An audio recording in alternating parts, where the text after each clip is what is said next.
Omar back again with another video. So in today's episode, I'm going to be recapping all of the week 3 matchups that happened this past week. As always, if you like today's content, feel free to like, comment, and subscribe. It helps me out a ton. Let's go ahead and jump into it here. We have the Thursday night football game, Pittsburgh at Cleveland.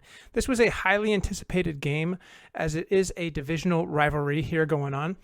And the Cleveland Browns, who appeared on paper to be a much better team than the Pittsburgh Steelers, who are now without TJ Watt. Cleveland ended up coming out to an early lead, getting 7-0 going into the second quarter.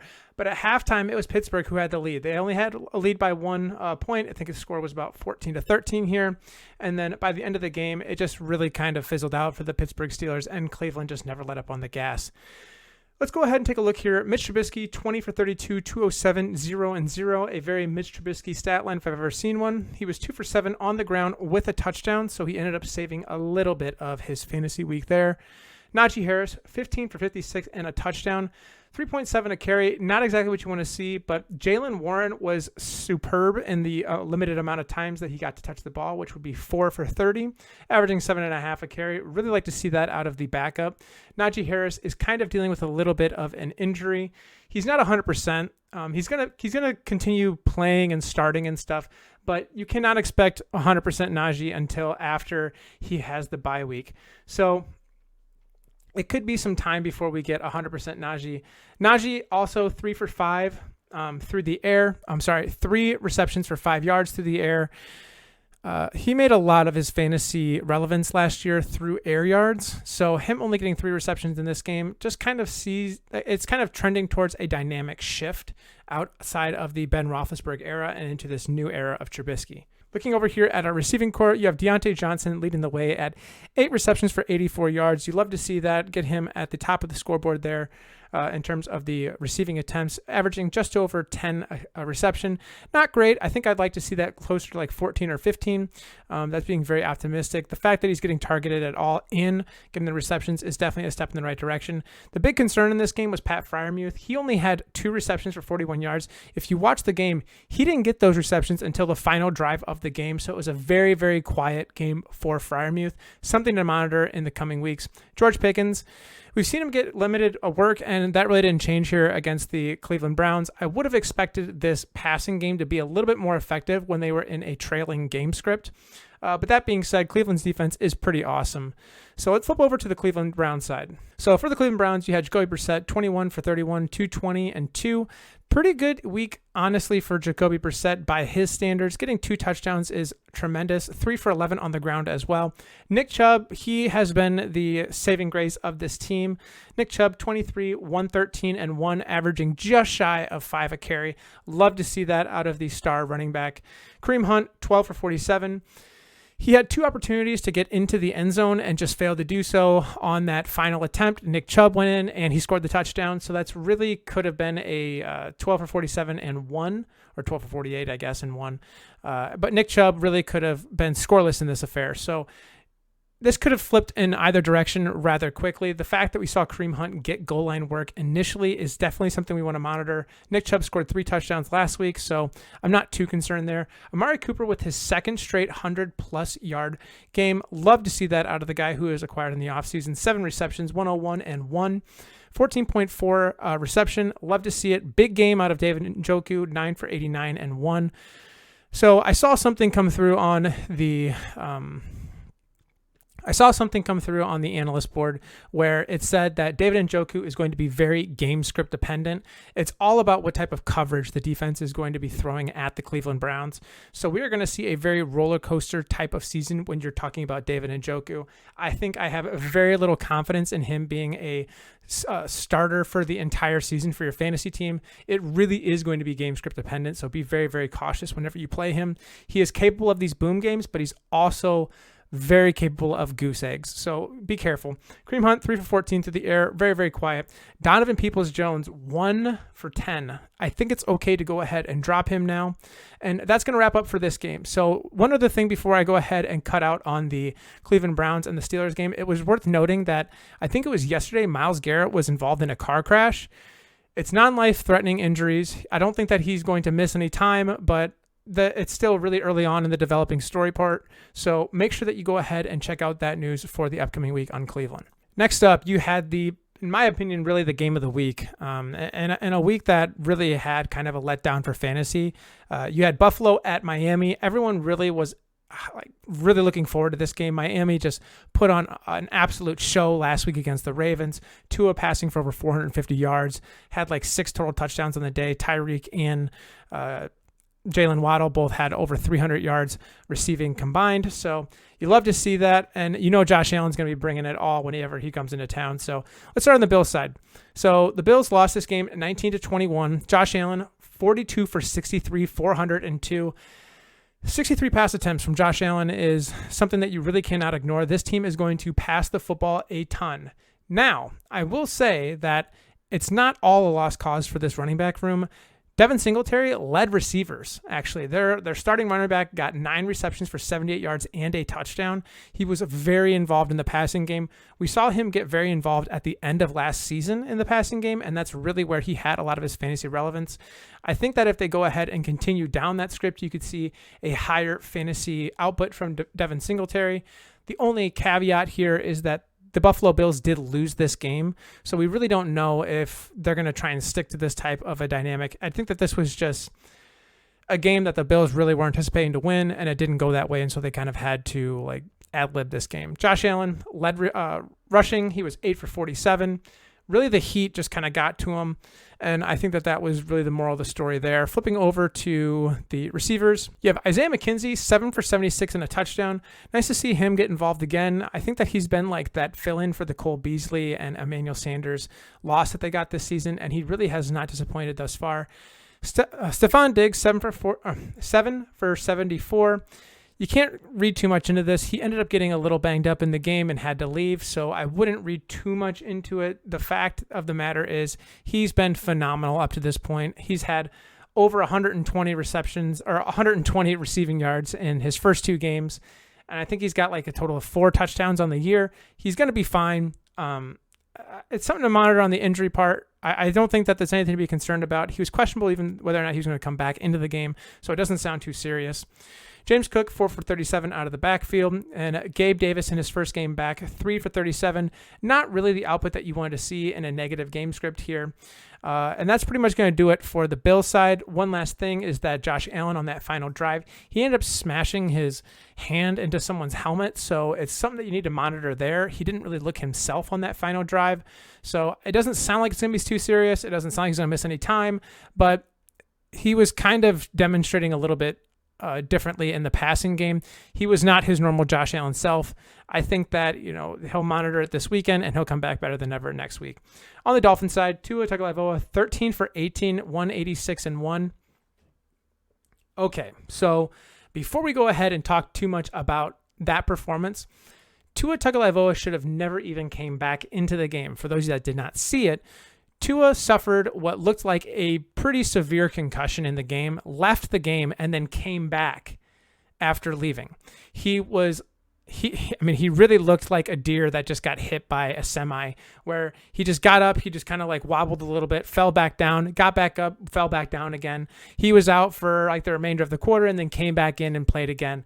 Everyone was all over this on Twitter saying that the NFL doctors and whoever's on this game need to be fired immediately. He is definitely not suitable to be playing football at that time. I'll leave it at that, but if you haven't seen it, I'll try and leave it some type of a link here that you can go ahead and check it out. Chase Edmonds, 6 for 21, 2 touchdowns. The 2 touchdowns really saved his week. He was not efficient when he did get the carries, averaging 3.5 per carry. Raheem Mostert, 8 for 11, really kind of sucked too. So I don't think that this rushing game was all that spectacular.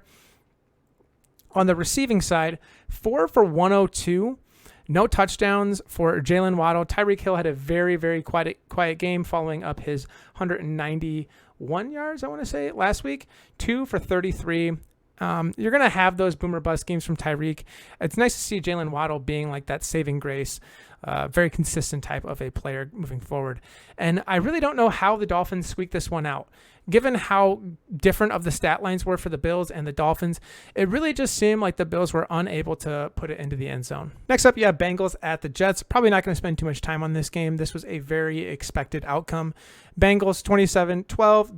They ended up winning on the road in New York. Joe Burrow 23 for 36, 275 and 3. That was just clinical out of Joe Burrow. He really never had this one in doubt. Samaje Perine at 9 for 47, Joe Mixon 12 for 24. A little concerning seeing Joe Mixon have such a poor outing.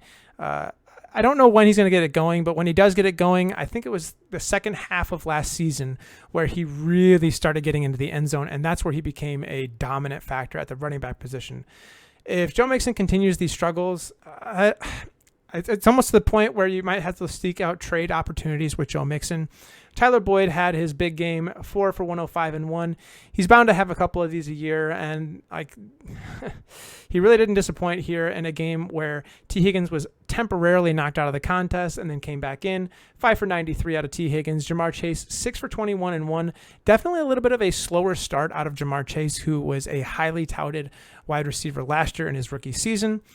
I mentioned it in the very, very early on, receivers that you have to watch out for. The Jamar Chase, you need to be careful with. He was averaging a ton of yards per reception last season because he was just getting these bomb targets that resulted in touchdowns. He hasn't gotten that this year, and it's really kind of reflecting in his fantasy output. 6 for 29, that's 4.8 yards per reception. It's definitely not what you want to see out of the guy. So definitely brighter days to come from that front, but the fact that it was against the Jets, I would have expected a little bit better of a stat line, but I think we can go ahead and flip over to the Jets here. Joe Flacco, 28 for 52, 52 pass attempts. He's leading the league in pass attempts, I think still.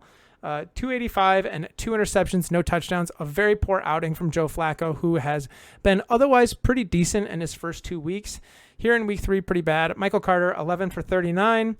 Breece Hall, 8 for 39. I really wish that they would just kind of commit to a running back here and then just call it a day. I don't like the split workload between Michael Carter and Breece Hall. It's pretty obvious that Breece Hall is the future of this franchise. Go ahead and cut ties with Michael Carter. Tyler Conklin, big game, 8 for 84. Garrett Wilson, 6 for 60. Breece Hall, 6 for 53. And Elijah Moore, 4 for 49. Not a whole lot to talk about in that game. I wouldn't read too much into the Tyler Conklin thing. He is being hyper targeted out of the receiving core. He's averaging 7 receptions a game or 7 targets a game. I forget which one.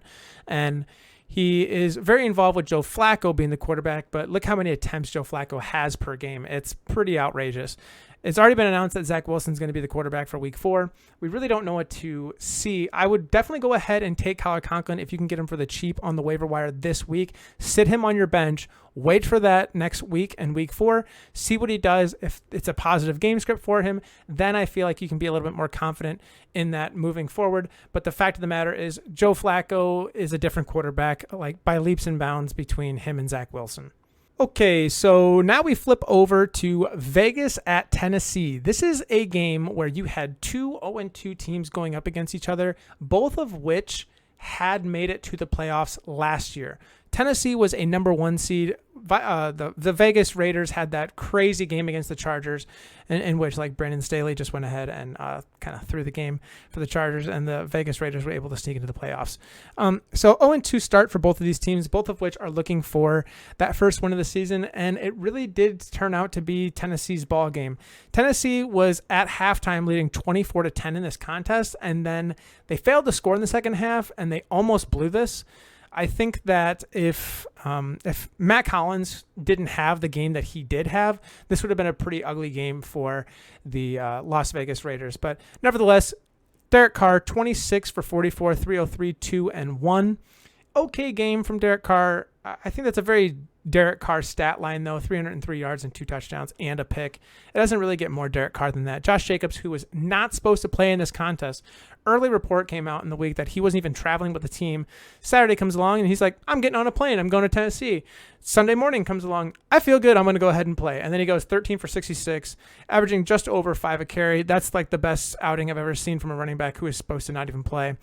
Brandon Bolin, He had 3 for 17. He would have been an awesome play this week had Josh Jacobs been able to miss, and he wasn't. So Brendan Bolden ended up getting kind of demoted on that front. Mac Hollins with the monster week, 8 for 158 and a touchdown. Doesn't really get much better for that from a guy who is just filling in for an injured Hunter Renfrow. Foster Moreau, 3 for 44. Devontae Adams, 5 for 36 and a touchdown. The touchdown really kind of saved a little bit of his fantasy week for where he went in drafts. This is just unacceptable. I think that Derek Carr and Devontae need to have a sit down and talk about their relationship. Josh Jacobs, 5 for 31, also involved in the passing game. And then Darren Waller, 3 for 22. Very, very quiet week from him. Would love to see him get a little bit better. Ryan Tannehill, 19 for 27, 264, 1-1. On 19 pass completions, getting 264 yards is actually not that bad. I like to see that out of Ryan Tannehill. He did get in the end zone from a rushing attempt on the goal line, kind of vultured a touchdown away from Derrick Henry. Derrick Henry, 20 for 85 and a touchdown. Kind of a quieter game for Derrick Henry. The stat line was better than weeks 1 and 2. I think it's trending in the right direction. There are brighter days ahead for Henry. I just really wish that they would understand their value at that position and just really kind of commit to it. He was also very, very involved in the passing game, 5 for 58. Awesome to see that. That really kind of saved his week. Robert Woods, 4 for 58, did not score. And then the only other scorer in the game would be Jeff Swaim, who had 3 for 19 and a touchdown. I think that it's safe to say that Swaim is definitely not going to be a guy that you're going to start at all throughout the season. Their main guy is Austin Hooper. He only had 2 for 19, didn't get a touchdown, but really a touchdown separated the difference between Austin Hooper and Jeff Swaim this week. So go ahead and move forward with Hooper. I mean, I would rather not play either one, honestly. Treylon Burks, 1 for 13. You just got to be better than that, man. I don't know how Tennessee won this game. I really don't. When you have a guy who really went off in Mac Hollins on the Vegas Raiders side, and you managed to keep Devontae Adams under 50 yards receiving, you just got to be better. You got to be better. Moving on to the New Orleans Saints at the Carolina Panthers, you have shameless Jameis Winston, 25 for 41, 353, 1 and 2 picks. Love to see that out of your number 1 overall pick in the NFL draft, having 2 interceptions and only 1 touchdown. The good news is that he was airing the ball out early and often. That's what Jameis does. We love to see that as fantasy owners if you don't have him at quarterback. But if you do have him at quarterback, go ahead and cut ties. I don't think that Jameis Winston's a valuable start ever. Alvin Kamara, 15 for 61, getting a little worried. But I do think that the fact that he got 15 carries is nice. The fact of the matter is he's only getting just over 4 a carry. Like to see that get closer to 5 and start scoring. He used to be very involved in the passing game. He only had 2 receptions for 12 yards in this game. It's just not acceptable from an Alvin Kamara standpoint. Mark Ingram kind of vultured a touchdown in this affair. Chris Olave, 9 for 147. Monster game from him as soon as Michael Thomas and Jarvis Landry both got knocked out of the contest. Michael Thomas, 5 for 49. Jarvis Landry, 2 for 22. And Traquan Smith, 4 for 105. Love to see the young talent in Chris Olave. He is so freaking fast that if they understand how good of a receiver that he is, which it does seem like it in this game at least, then Chris Olave could be on the cusp of having a Jamar Chase type of a season. And I really mean that. I think that Chris Olave was a touchdown away from being one of the top wide receivers on the week, and he already kind of was. On the Panthers side, Baker Mayfield, 12 for 25, 170 and 1. I really don't know how he's still a starting quarterback in the NFL. The dude's like 5'10", 5'11", and he looks like he was born a natural lefty and now he's starting to throw righty. He has no velocity on his pass attempts. His accuracy is really, really bad. He's not panning out in the NFL. I don't know what it is. He's a very cocky type player, and I think that that's a good thing when you can back it up. But right now he's just kind of making an ass out of himself. Christian McCaffrey, 25, 108. Love to see that out of Christian McCaffrey. Not very involved in the passing game, though. 2 for 7. That's where he's gotten a lot of his value in years past. I just feel like you're not really utilizing Christian McCaffrey's full potential if you're not getting him involved in the passing game, especially when he is so volatile when it comes to injuries. Chuba Hubbard, 3 for 25. DJ Moore, 2 for 13 on the ground. Nice to see him in the backfield because he was not present through the air, 1 for 2. Ugh. Laviska Shenault, 2 for 90 and a touchdown. The touchdown saved him. I really don't feel like that's too good of a week. I think that Shenault had a monster touchdown. If I remember, it was like a 75-yard touchdown or something. And then Robbie Anderson has come back down to earth with the 1 for 14. Pretty ugly game. A game in which Carolina ended up winning this game. I don't really see this being a repeatable type of a contest moving forward for Carolina. Just get out while you're ahead against if you're a Carolina fan. Baltimore Ravens at New England Patriots. Baltimore comes out victorious 37-26. Mac Jones got injured on like the final play or final drive of the game.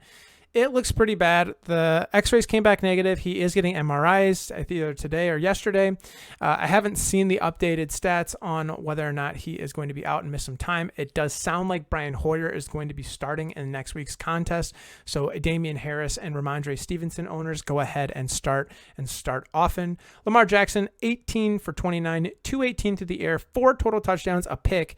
Lamar Jackson also very involved in the ground, 11 for 107 and a touchdown. 5 total touchdowns from Lamar Jackson pins him as the number 1 quarterback on the week, and it really did seem like it. He was just so dominant in this game. Justice Hill, 6 for 60. J.K. Dobbins, 7 for 23. In a game where he really was getting limited touches. Didn't look too bad. He looked like he was very scared, and I feel like that's okay. J.K. Dobbins, 2 for 17 through the air also. It's going to be a very slow transition back into his former self. Mark Andrews, 8 for 89 and 2 touchdowns. Devin Duvernay keeps that touchdown streak going. I think this is his 3rd straight game, 4 total touchdowns on the year, 2 for 25 and a touchdown. Rashad Bateman, 2 for 59. I said it last week and I said it the week before. Rashad Bateman is very much a touchdown-dependent receiver. He had big weeks, the week 1 and week 2, because of long touchdowns. He didn't get this in this one, and he kind of let you down from a fantasy perspective. He's not going to be that PPR machine. I think that is really going to fall on the hands of a Mark Andrews and a Devin Duvernay. So I don't know. In a game where Lamar Jackson really finishes as the wide receiver 1 on the week, having that low of a stat line from Rashad Bateman is a little worrisome. I think that just kind of proves the whole volatility of wide receivers in the NFL. Mac Jones, 22 for 32, 321 yards, 3 picks. I mean, I don't know if that's a testament to the Baltimore defense or if that's a testament to Mac Jones' decision-making ability. It could be a testament to both. I really have no idea at this point. Pretty bad game. The yardage is okay, but the accuracy is really bad. Ramondre Stevenson, 12 for 73 and a touchdown, led the backfield, and he honestly was okay from a fantasy perspective as well, especially where you took him in drafts. He's definitely getting his value there. Damian Harris, 11 for 41 and a touchdown as well. So Ramondre Stevenson actually out-carried Ramondre Stevenson, and he was more efficient in the passing game, 4 for 28, whereas Damian Harris was 2 for 5. So I really do think that you're starting to see a slow transition into a Ramondre Stevenson-esque type of game. However, you do have the New England Patriots trailing in this game, and I think that when trailing, Ramondre is definitely more of a fantasy-relevant running back. Devontae Parker, big week for him, 5 for 156, did not score. Despite that, still finished as one of the best receivers on the week. Was phenomenal. I don't think it's repeatable, especially with Brian Hoyer being the quarterback in this next coming week. Kendrick Bourne, 4 for 58. Nelson Aguilar, 2 for 41. All right, so for our next game here, you have the Detroit Lions at the Minnesota Vikings. Detroit went ahead and won this game. No, they did not. Vikings won this game 28-24. In a game that really the Minnesota Vikings should have been leading the entire way. It actually took a 4th quarter comeback, shutting out the Lions in the 4th quarter and getting 14 of their own points. It was not a pretty game in general from the Minnesota Vikings, but all in all, I think that the Minnesota Vikings showed a lot of heart in not giving up in this game, and the Detroit Lions really need to work on closing out games. They've looked pretty good this season.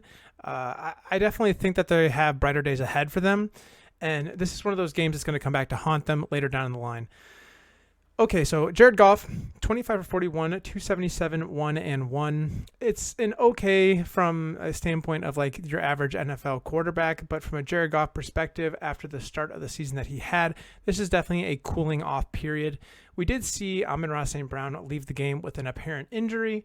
We really don't know what the status of that is just quite yet. He has been ruled as questionable for this week's contest, so something to monitor there.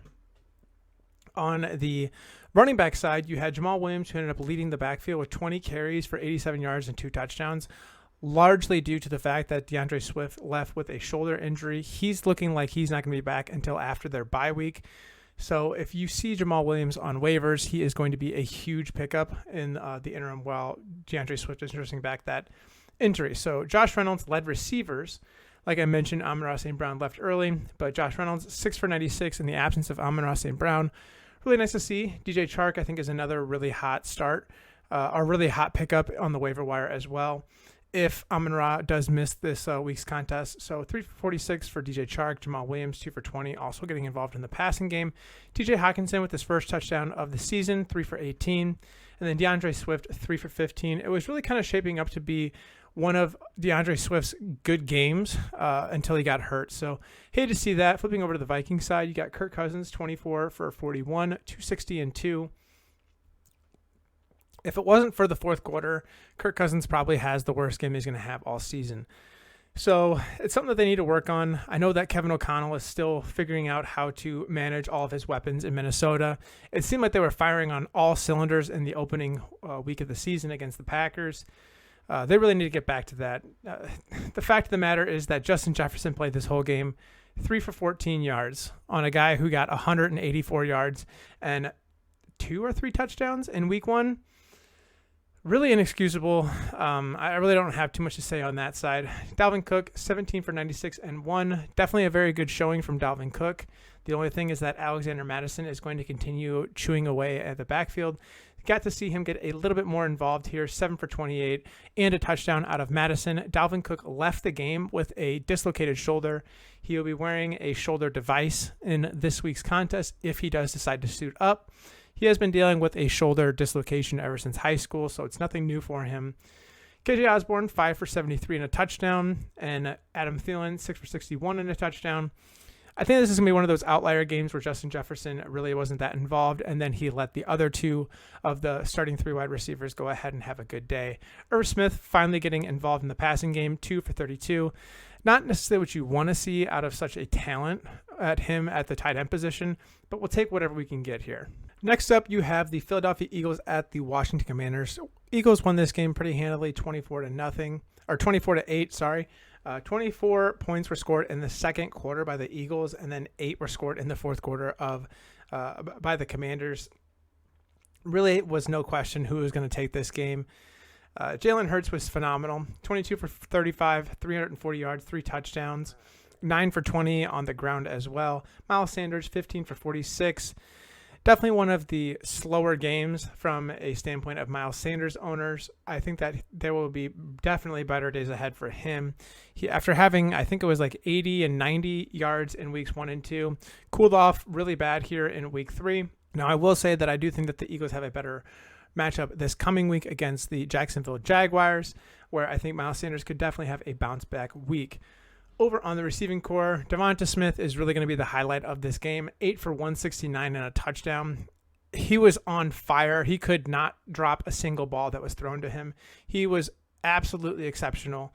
A.J. Brown, 5 for 85 and a touchdown as well. Not really a bad day from A.J. Brown either. It's nice to see that both of them can succeed when both of them are doing well. Dallas Goedert finally got in the end zone, 3 for 26 and a touchdown.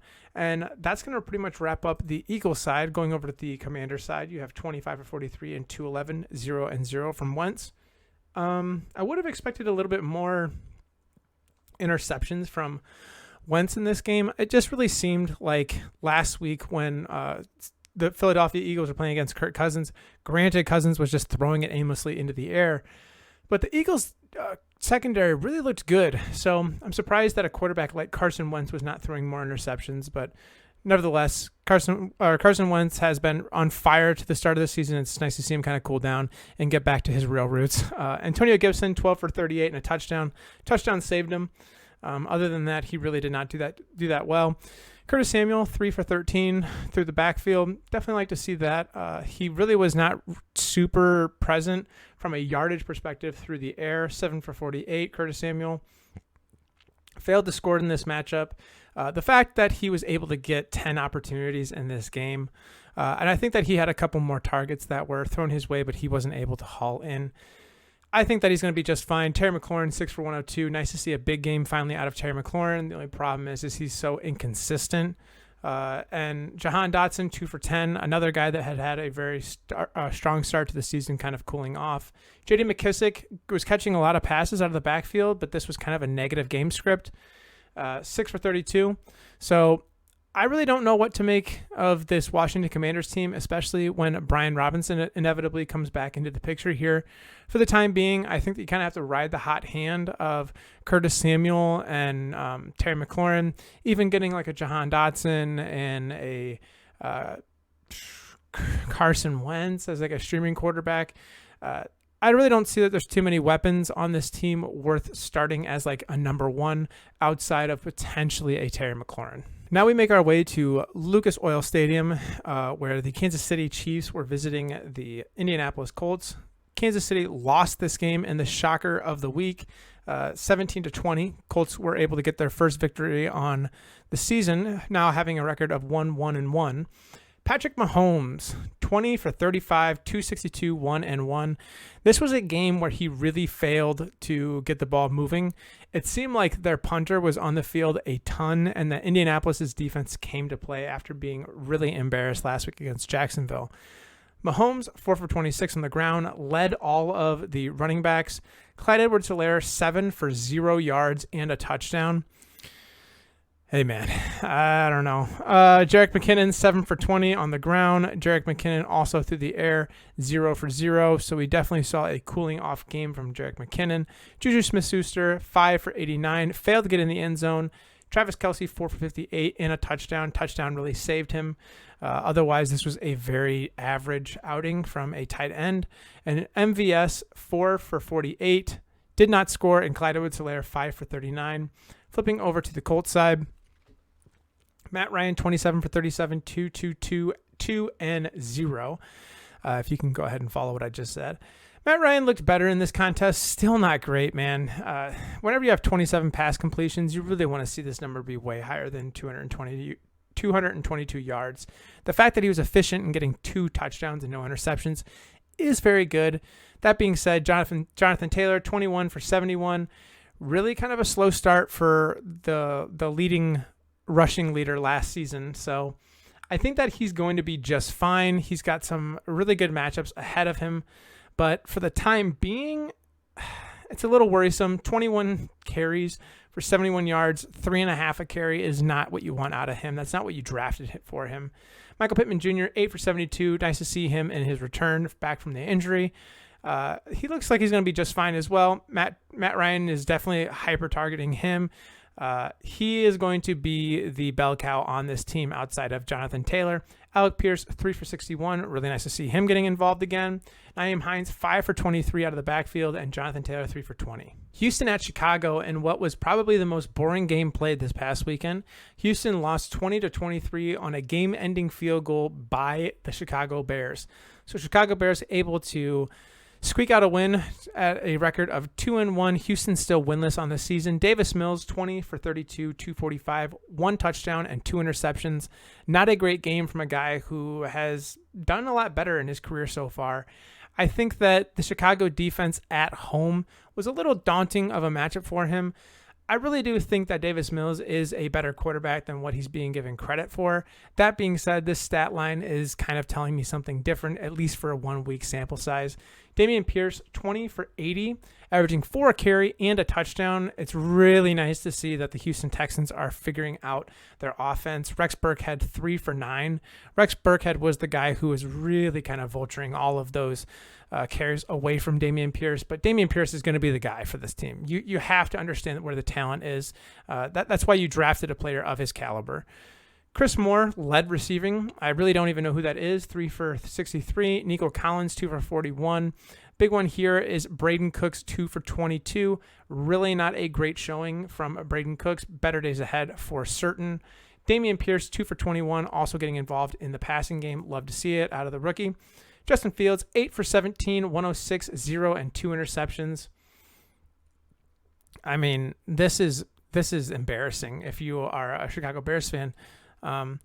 So just, I don't know, man. Why? Sorry. Khalil Herbert, 20 for 157, 7.8 a carry for 2 touchdowns in the absence of David Montgomery, who left in the first quarter. 3 for 11 on the ground for David Montgomery. This was a juicy matchup for David Montgomery before he left. He ended up leaving the game, and then Khalil Herbert just went off. I mean, he just freaking destroyed. The Bears, every time they run the ball, they had success. Justin Fields was 8 for 47. Equinemius St. Brown, 2 for 43. Tristan Ebner, he was 7 for 23, so he really wasn't doing all that fantastic. Over on the receiving side, Cole Kmet led receivers. How many receptions did he have? He had 2 for 40 yards. That's fantastic. Darnell Mooney, 2 for 23. Equinemius St. Brown, 1 for 20. Khalil Herbert, 1 for 12. Byron Pringle, 1 for 11. That's all the receiving yards that the Chicago Bears had. This is fun. I don't like this. I think that the Chicago Bears are a better team than this. I think that they are really misutilizing the talent that they have on this team. They played the Giants. The Giants have looked surprisingly good on defense this coming week, and then they go to the Vikings Stadium. I'll actually be at that game on October 9th.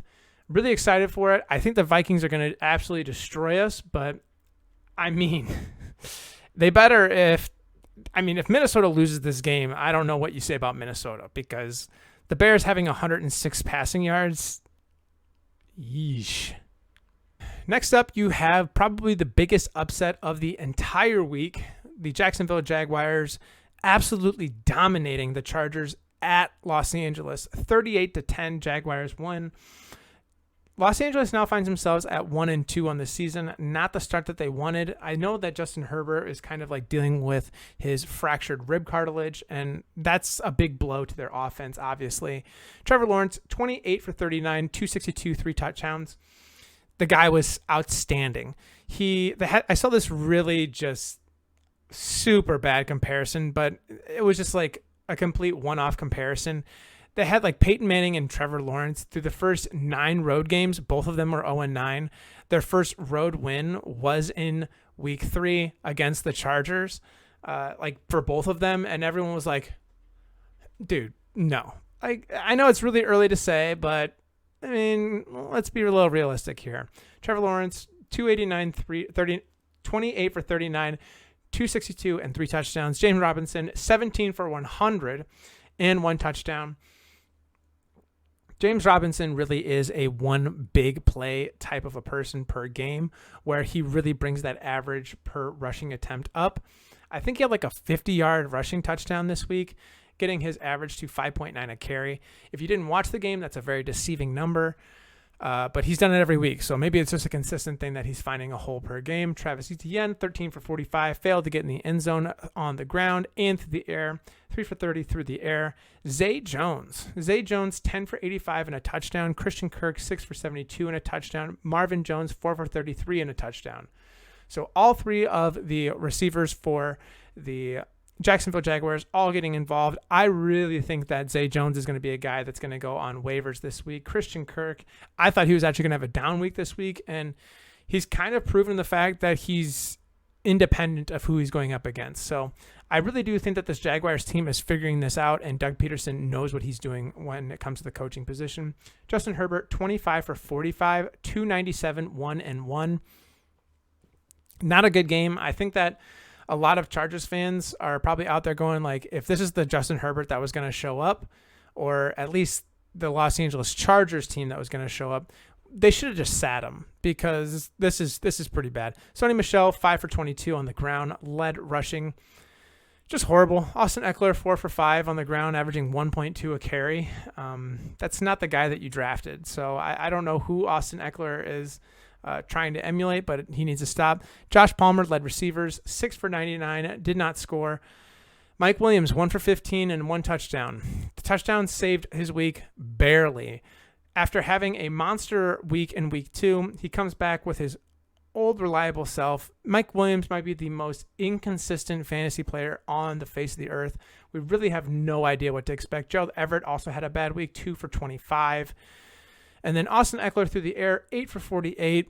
I mean, that's somewhat salvageable, but let's be honest, man. Austin Eckler needs to get more involved in the red zone, needs to get more involved on the ground game. It's just really not shaping up for this Chargers team this far in the season. Going over to the Los Angeles Rams at the Arizona Cardinals, you had the Rams winning this game 20-12.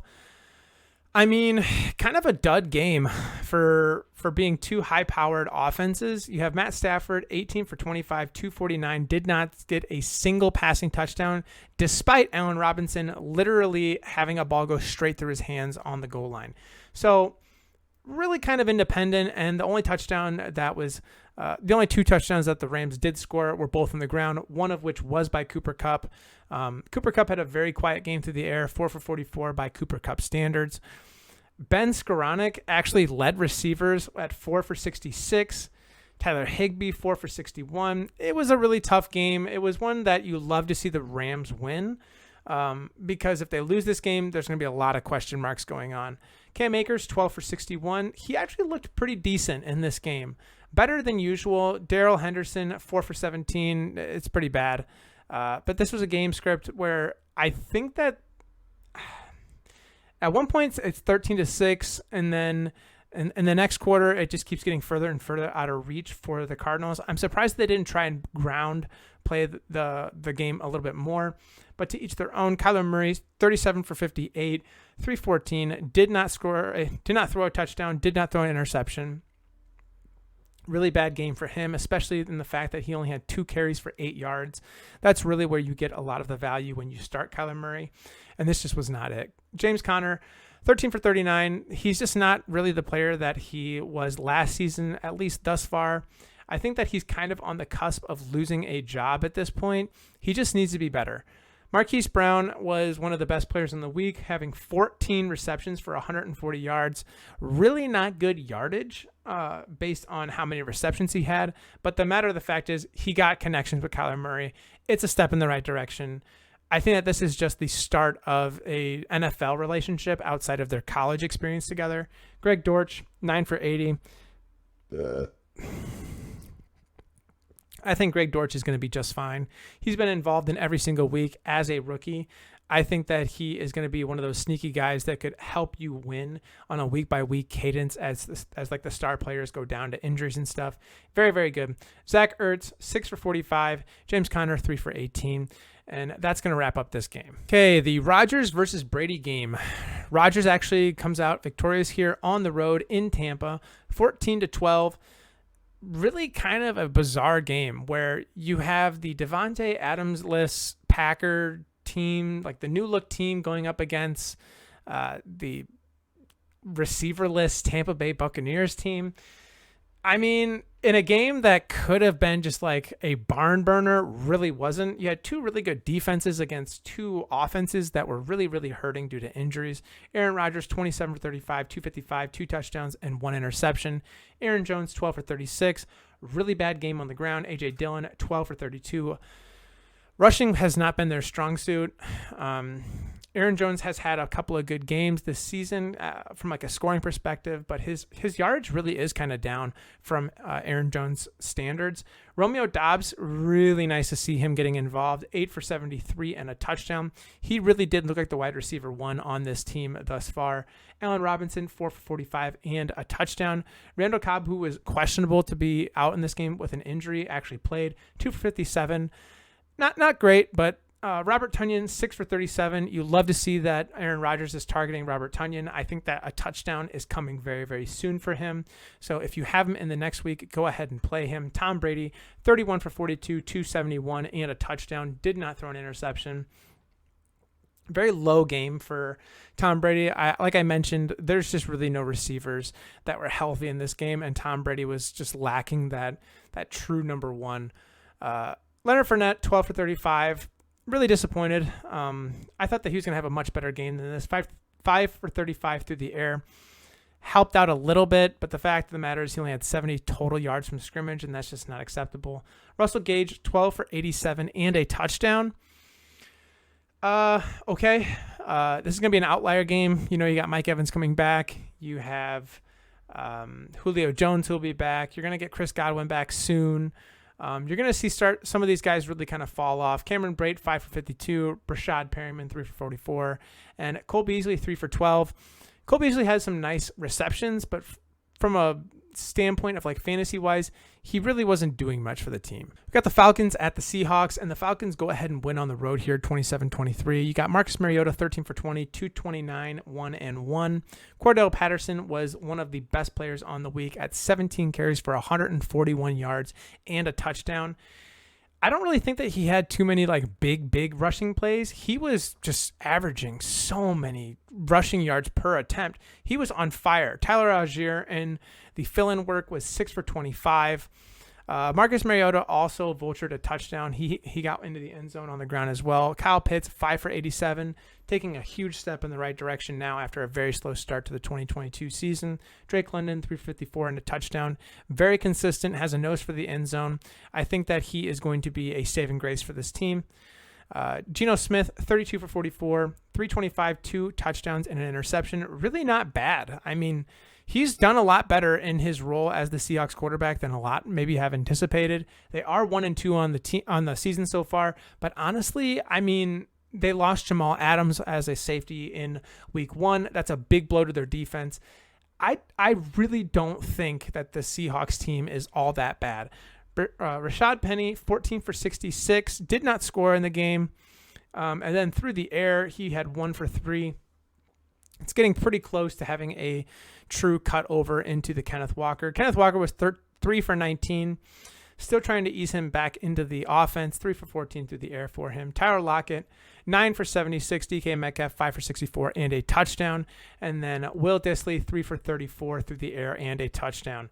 The tight ends on this team are very, very involved, having Colby Parkinson, Will Dissly, and Noah Fant all getting around 30-ish yards per game, give or take. I think that it's going to be a roulette wheel as to whether or not you get a Dissly, Parkinson, or a Fant touchdown. You really don't know which one, and it's tough to say. I don't want any of them, if I'm being quite honest. I'd rather have a Robert Tonyan or even possibly like a Tyler Higbee in place of any of them.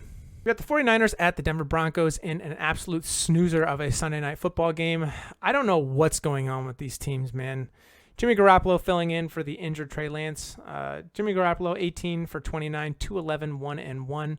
Really bad. I mean, he looked horrible in this game. Jeff Wilson, 12 for 35.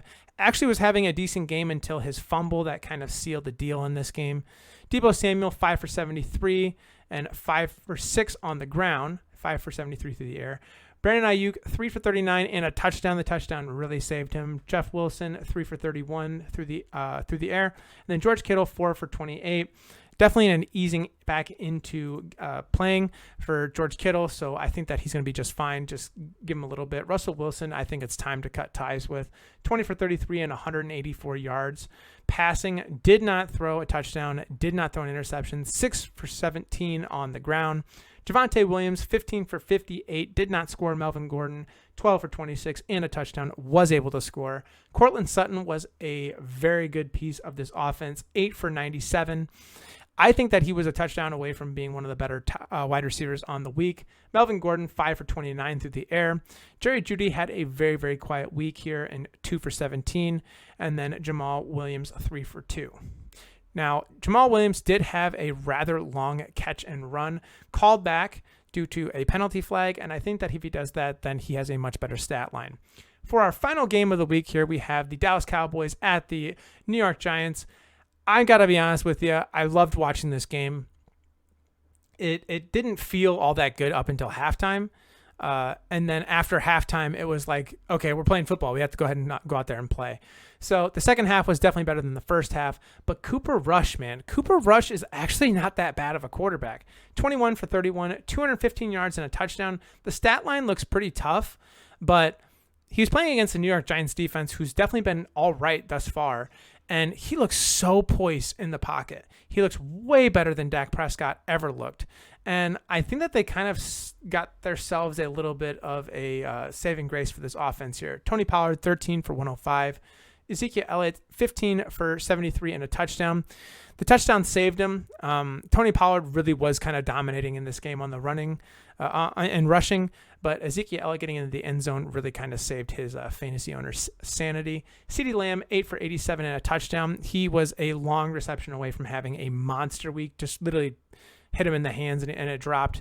It was going to be a walk-in touchdown. So could have had a much bigger week from him, but it's nice to see him getting targeted even in the absence of Prescott. Noah Brown, 5 for 54. I think that those target shares are going to start to come down if Michael Gallup starts to come back into the lineups here. Big one here is going to be Peyton Hendershot, 3 for 43. Nice to see him getting involved. He's a rookie tight end out of Indiana University, so I am also from Indiana University, and it was nice to see a Hoosier get it out there. Daniel Jones, 20 for 37, 196, did not score and a touchdown or and a interception. Although he wasn't doing all that much through the air, on the ground, he was hyper efficient, 9 for 79. He was just running wild out of the backfield. Saquon Barkley, 14 for 81 and a touchdown. The touchdown really saved him. He wasn't having a bad game by any means. He's got that burst. He's got that agility. And he was also 4 for 45 through the air. I really just think that if you take away the 30-yard rushing touchdown, he has kind of a worse type of a week. That'd be like 13 and like 50-ish yards on the ground, no touchdown. Definitely not a good week from a Saquon Barkley perspective. But the touchdown, it did happen.